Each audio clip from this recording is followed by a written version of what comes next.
बिस्मिल्लाहिर्रहमानिर्रहीम। अस्सलाम वालेकुम। ये एक सच्चे इंसान की आप बीती है। उसने कहा कि मैंने एक सफ़ेद पोश बुज़ुर्ग से एक सवाल पूछा, अल्लाह ताला से बात मनवाने का बेहतरीन तरीका क्या है। वो मुस्कुराए, किबला रो हुए, पाँव लपेटे, रानें तय की, अपने जिस्म का सारा बोझ रानों पर शिफ्ट किया और मुझसे पूछा, तुम्हें अल्लाह से क्या चाहिए। हम दोनों उस वक़्त जंगल में बैठे थे। हब्बो-सौस गर्मी का बुरा हाल था। सांस तक लेना मुश्किल था। मैंने ऊपर देखा। ऊपर दरख्तों के पत्ते थे और पत्तों से परे गर्म पिघलता हुआ सूरज था। मैंने मुस्कुरा कर अर्ज़ किया, अगर बादल आ जाएं, ज़रा सी ठंडी हवाएं चलने लगें तो मौसम अच्छा हो जाएगा। वो हंसे और आहिस्ता से बोले, लो देखो। वो उसके बाद बैठे बैठे रुकू में झुके और पंजाबी ज़ुबान में दुआ करने लगे, अल्लाह जी काके की दुआ कबूल कर ले, अल्लाह जी हमारी सुन ले। वो दुआ करते जाते थे और रोते जाते थे।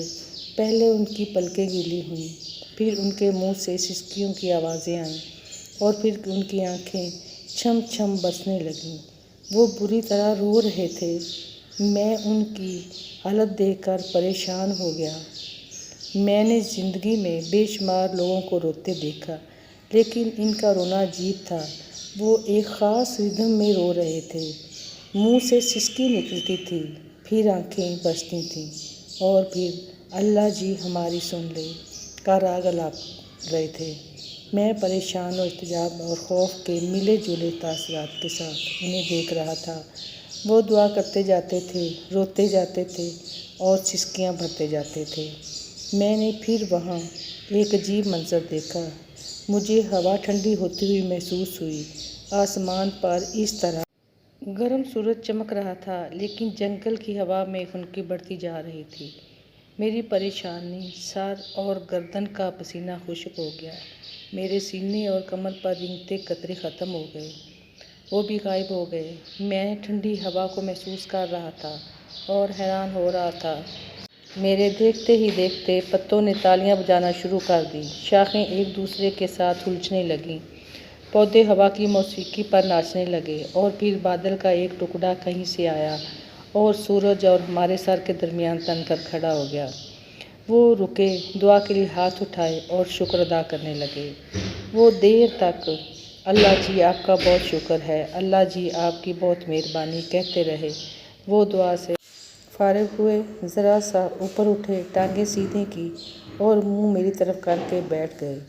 उनकी सफ़ेद दाढ़ी आंसुओं से तर थी। उन्होंने कंधे से रुमाल उतारा, दाढ़ी खुश्क की और फिर बोले, देख लो, अल्लाह ने अपनी दोनों बंदों की बात मान ली। मैंने उनका हाथ पकड़ा, चूमा और फिर अर्ज़ कहे, बाबा जी, लेकिन अल्लाह से बात मनवाने का फार्मूला क्या है। अल्लाह कब, कैसे और कहाँ क्या मानता है। वो मुस्कुराए, शहादत की दोनों उंगलियां आंखों पर रखीं और फिर बोले, ये दो आंखें फार्मूला हैं।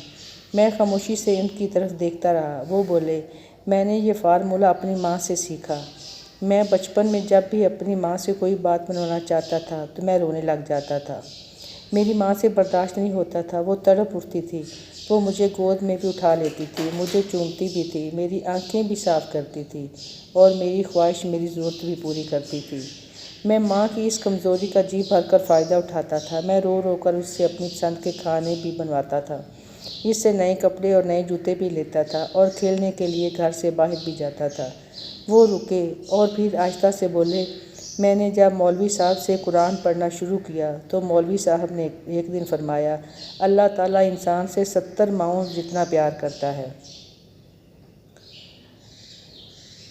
ये फ़िक्रा सीधा मेरे दिल में लगा और मैंने सोचा, मैं रोकर अपनी एक माँ से सब कुछ मनवा लेता हूँ। अल्लाह अगर मुझसे 70 माओं जितनी मोहब्बत करता है तो फिर मैं रो रो कर उससे क्या क्या नहीं मनवा सकता। वो रुके और बोले, बस वो दिन है और आज का दिन है। मैं रोता हूँ, अल्लाह की ज़ात में 70 माओं की मोहब्बत जगाता हूँ और मेरी हर ख्वाहिश, मेरी हर दुआ अल्लाह ताला फ़ौरन कबूल कर लेता है।